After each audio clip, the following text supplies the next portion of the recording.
मैं इस वक्त मौजूद हूँ हसन स्क्वायर पे हम्माद फाउंडेशन के ऊपर और हम्माद भी यहीं पर मौजूद हैं और सबका सपोर्ट हम्माद के साथ इसलिए मौजूद है कि देखें ये जो शर पसंद अनासर होते हैं ना, ये लिमिटेड होते हैं।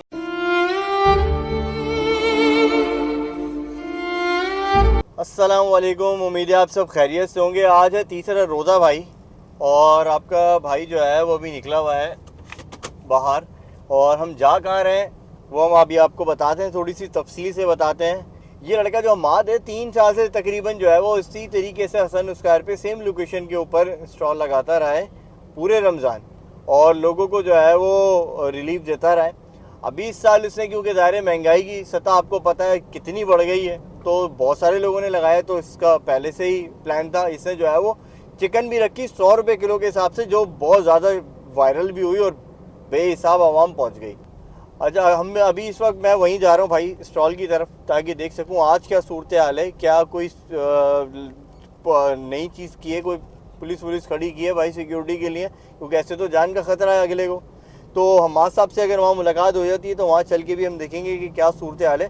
आप देख सकते हैं कि आवाम बिल्कुल यहाँ मेरे साथ खड़ी हुई है और हम्माद भी यहीं पर मौजूद हैं और सबका सपोर्ट हम्माद के साथ इसलिए मौजूद है कि देखें ये जो शर पसंद अनासर होते हैं ना, ये लिमिटेड होते हैं, जिसकी वजह से तमाम जो लोग हैं वो भी जो है वो उसका नुकसान उठा रहे होते हैं। तो सारे के सारे यहाँ मौजूद हैं, सब इनको सपोर्ट भी कर रही है आवाम, साथ साथ इनसे ये अपील भी कर रही है कि इसको दोबारा कंटिन्यू करें ताकि कराची वालों को ज़्यादा से ज़्यादा रिलीफ मिल सके।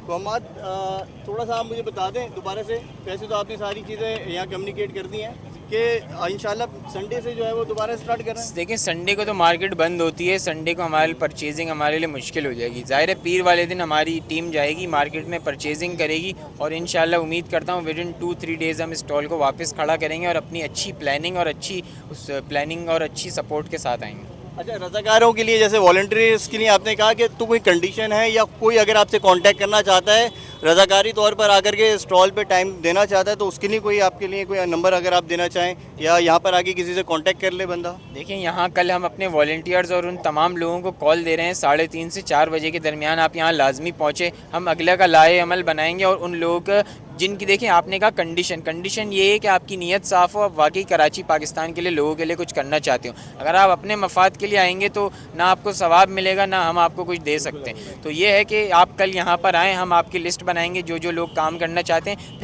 फिर हम उनके जब वो फ्री हैं हम उनकी डे वाइज ड्यूटी लगाएंगे। इससे ये होगा कि हमारी वॉलंटियरिंग फोर्स भी बढ़ेगी और जो अफसोसनाक वाक़या कल हुआ है यहाँ पे वो अगले फ्यूचर में इंशाल्लाह नहीं होगा फिर, क्योंकि कराची के लोगों के लिए रिलीफ का काम करना इतना आसान नहीं है। हम हर तरफ से मुश्किलात में घिरे हुए हैं, तो अब ज़ाहिर रिलीफ पहुंचेगा तो लोगों को तकलीफ़ तो होगी कि क्यों भाई हमें रिलीफ मिल रहा है। पुलिस ने कितना ताउन किया आपके साथ? देखिए, पुलिस से हमने कांटेक्ट करने की कोशिश की थी लेकिन उनकी कुछ मसरूफियत थी, इसकी वजह से वो यहाँ उनकी ना मोबाइल आई ना कुछ आया, तो ना आई, जिसकी वजह से नुकसान, अगर वो आ जाते तो नुकसान हो सकता है हमारा कम हो सकता था। अब हमारे एक वॉलंटियर के घुटने पर डंडा मार दिया, अब उसकी कंडीशन नहीं पता कि उस घुटने का क्या होगा या क्या, मुझे नहीं पता बिल्कुल भी इस बारे में।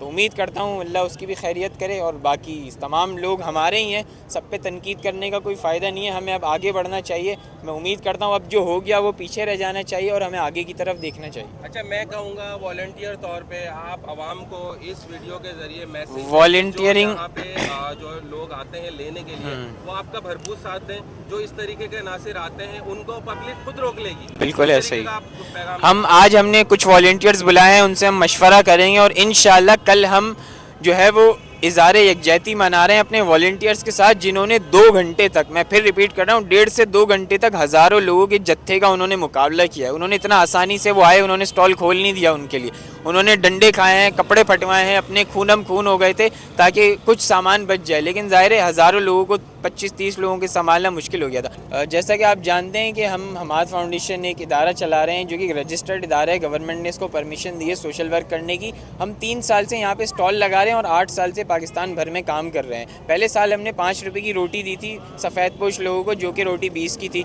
इस पिछले साल हमने ये किया कि हमने फ्रूट और सब्ज़ी ऐड की सब्सिडाइज। इस साल हमने उसमें चिकन भी ऐड की ताकि हम चाहते थे ज़्यादा से ज़्यादा सफ़ेदपोश लोगों का फ़ायदा हो। लेकिन कल एक जत्था है डंडा बरदार, उन्होंने हमारे ऊपर हमला किया है। अब उसका नुकसान ये हुआ है कि जो यहाँ लोग इस वक्त लेने आए हुए हैं उनका 3 दिन का सामान वो लोग चोरी करके ले गए।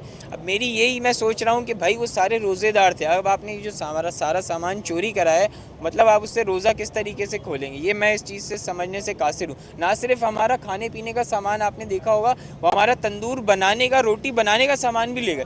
ओ भाई, रोटी बनाने का सामान आप मतलब क्या करोगे? इसके अलावा जो हमारा टोकन का सेटअप था, टोकन का काउंटर था, उसको फाड़ा, वो टोकन का सिस्टम उठा के ले गया। वो टोकन का सिस्टम में यकीन दिलाता हूँ उन लोगों की किसी काम का नहीं है। बिल्कुल ऐसे ही। हमाद, मुझे एक चीज़ बताइएगा, क्योंकि आप पिछले 3-4 साल से इस एक्टिविटी को हर रमज़ान जो है वो बनाते हैं, करते हैं, तो इस साल ऐसा क्या हुआ, क्या रीज़न हुआ जिसकी वजह से ये हादसा पेश आ गया, और वो भी दूसरे रमज़ान को? देखिए, मैं फिर रिपीट कर रहा हूँ कि हम अच्छा काम कर रहे हैं, और कराची के लोगों के लिए ना ख़ास तौर पे अच्छा काम करना ये किसी खतरे से खाली नहीं होता, क्योंकि बहुत सारे लोग होते हैं जिनको तकलीफ़ हो जाती है कि कराची के लोगों को क्यों रिलीफ मिलता है। तो वो कराची के लोग देखें इस वक्त बहुत मुश्किल में, ना हमारे पास गैस है, ना पानी है, ना बिजली है। बिजली के इतने महंगे बिल भरो, बच्चों की इतनी महंगी स्कूल फ़ीस अदा करो, माँ बाप कोई बीमार हो जाए उसकी मेडिकल के जो आपने प्राइसेस देख लिए हैं, मेडिकल के खर्चे एक आम आदमी के लिए नामुमकिन हो गया। भाई, अगर आपकी तनख्वाह 50,000 भी है ना, मैं यकीन दिलाता हूँ आप गुजारा नहीं कर सकते भाई। बिल्कुल ऐसे ही, आपकी बात बिल्कुल सही है। लेकिन ये जो इस साल आपने जो है वो एक एडिशन किया था चिकन का, सबसे बड़ा जो है वो रिलीफ मैं समझता हूँ चिकन के हवाले से था, क्योंकि इससे पहले भी स्टॉल लगते रहे 10 रुपए किलो फ्रूट के हवाले से। लेकिन चिकन जो आप दे रहे थे, शायद इसकी वजह से तो ऐसा नहीं हुआ कि बहुत ज़्यादा आवाम आ गई और आप कंट्रोल नहीं कर सके, या ये प्री प्लान लगता है आपको, कोई ऐसा जो जत्था आया जिसने जो है वो एनवायरनमेंट को ख़राब कर दिया? देखिए, मैं एक छोटी सी एग्जांपल दूंगा, आपको मेरी बात समझ आ जाएगी। आप में से तमाम लोग जो यहाँ पे खड़े हैं, हम सब अपने घर से दूध, दही, अंडे, डबल रोटी, फ्रूट, चिकन लेने जाते होंगे। क्या कभी आप में से कोई डंडा लेके चिकन लेने, फ्रूट लेने गया है? इसका ये मतलब था जो लोग यहाँ कल डंडा लेकर आए थे चीज़ें लेने के लिए, वो चीज़ें लेने नहीं आए थे, माजरत के साथ वो चीज़ें लूटने आए थे। तो ये आपको मैं उम्मीद करता हूँ मेरी बात समझ आ गई होगी। कह रहे हैं यार आज हमें कुछ नहीं मिलेगा, क्या होगा, मुझसे पूछ रहे थे, मायूसी का शिकार थे, इसके बारे में आपका दिल किस तरीके से बोल रहा है? देखिए, बहुत ज़्यादा अफसोस है, और मैं उन लोगों से माजरत ख्वाह भी हूँ। लेकिन मैं फिर रिपीट करूँगा, कल जो जत्था आया उसने हमें बहुत ज़्यादा नुकसान पहुँचाया है। फिर रिपीट कर रहा हूँ, ये सोची समझी साजिश के तहत हो रहा है। दूसरे स्टॉल पे भी हुआ है, हमारे स्टॉल पे भी हुआ है। तो ये एक ही वक्त में एक ही तरीका है वारदात, ये कोई कोइंसिडेंस नहीं हो सकता। ये जो है एक प्लानिंग के तहत, फिर मैं कह रहा हूँ कि हम नुकसान पहुँचाने की कोशिश करिए, लेकिन अब हमें आगे देखना है। उन लोगों से मैं माजरत चाहता हूँ वापस एक दफ़ा फिर, और मैं उन लोगों को यकीन दिलाता हूँ कि आप इस चीज़ से बेफिक्र हो जाएँ। 2 से 3 दिन में इंशाल्लाह इस स्टॉल को हम वापस अपने पैर पर खड़ा करेंगे इंशाल्लाह।